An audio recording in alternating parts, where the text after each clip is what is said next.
Գյորջյան Կասկադ 60 ամիս փուլային վճարում բազմաթիվ առավելություններ։ Հանրային երկրորդ հեռուստաընկերություն։ Հարցս ուղղում եմ երկու բանախոսներին, ելով կցանկանա թող պատասխանի։ Երեք Նիկոլ Փաշինյանն իր եզրափակիչ ելույթում բառացի ասաց, այդ անձանց առաջնորդած ուժերը չպետք է լինեն խորհրդարանում, խոսքը երկրորդ եւ երրորդ նախագահների եւ նրանց առաջնորդած ուժերի մասին է։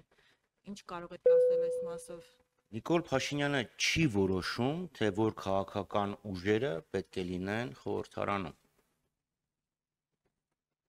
Ան ժողովուրդ, ընտրողներ, ում Նիկոլ Փաշինյանը ժամանակին կոչում էր 3 միլիոն վարչապետ, եւ ընտրությունները մեխանիզմներից մեկն են, որով ձևավորվում է կառավարությունը։ Վերջը վերջո լեգիտիմացվում է ընտրություններով, ինչի ասեցի մեխանիզմներից մեկը, որովհետև 18 թվականի մայիսի օրինակը մեր աչքի առաջ է։ Բայց Նիկոլ Փաշինյանը էլ ավելի վատ ինչ-որ հայտարարություն արեց, տարբեր ուժերի կոչեց ազդեցության գործակալներ եւ այլն։ Հայտարարություններ ինքը անում է արդեն երևի 5-6 տարի։ Բարբերաբար հարցումներ են ուղղում դատախազություն, իրավապահ մարմիններ, արդյոք իրավապահ մարմինները նման ազդակներ ստացել են, նման գործեր կան, թե ոչ։ Որևէ պատասխան չկա։ Հիմա կամ Նիկոլ Փաշինյանը պետք է պատասխան տա կոնկրետ ովքեր են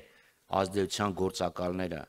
եւ դատարանում պաշտպանի իր հայտարարությունը, կամ պետք է իրավապահ մարմիններին կանչի եւ հեռացնի,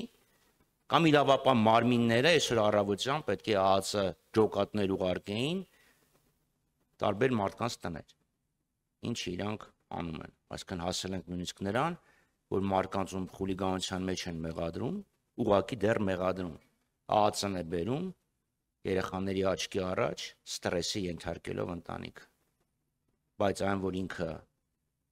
չի բացառում տարբեր կուսակցություններ արգելել, որովհետև հասկանում է, որ արդար պայքարում կկորցնի, կարծում եմ ավելի ակնհայտ չէր կարող լինել մանավանդ իր երեկվա հայտարարությունից հետո։ Ես շարունակեմ պարոն Խաչատրյանին, պարոն Խաչատրյանի խոսքի սկիզբը դա նորմալ ժողովրդավարական սահմանադրական երկրի մասին է խոսքը, երբ որ ընտրական քվեով է որոշվում որևէ քաղաքական ուժի ճակատագիրը եւ այլն։ Բայց Հայաստանը վաղուց խեղդվում է բռնատիրության ճիրաններում եւ այդ բռնատիրական կարգերը Հայաստանում սահմանում է Նիկոլ Փաշինյանի ղեկավարության վարչախումբը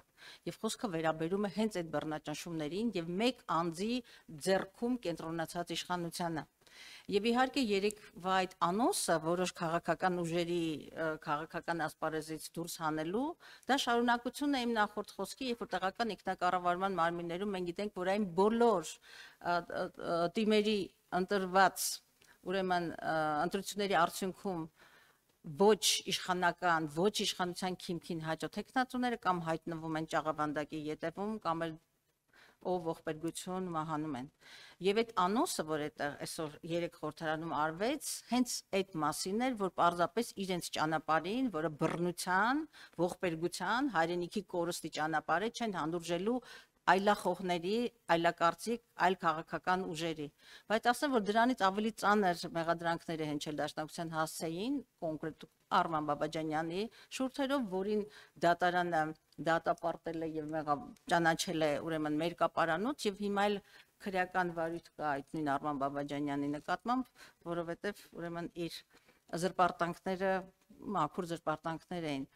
Ցավոք սրտի, այո, մեկ անգամ եւս հաստատենք, որ Հայաստանում խորացող տոտալիտար ռեժիմ է, չենք բացառում որևէ բան, որովհետեւ այն ձեռագիրը, այն վարքագիծը, որը ворթեգրել է այս իշխանությունները, ոչ զսպանակներ, ոչ սահմանադրական կարգ, ոչ օրենք, ոչինչ չի ճանաչում, լռեցնել, ուրանալ եւ ուղղակի վախի մտնոլորտում փորձել հաջողել ուրիշ ռեսուրս, քան բռնությունը, ուրացումը, բռնաճնշումները, ճաղավանդակները, ինչու՞ չէ մարդկանց կյանքին սպառնալիքները, այս քաղաքական ուժը ուրիշ ռեսուրս չունի, որովհետև իրենց ամբողջ փայությունը տեղավորվում է սեփական պարտությունը,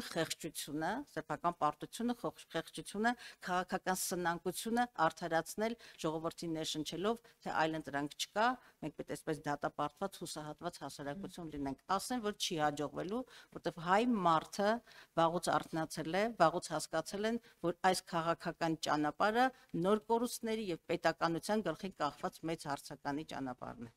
ինչը որ վարում է քաղաքական մեծամասնություն։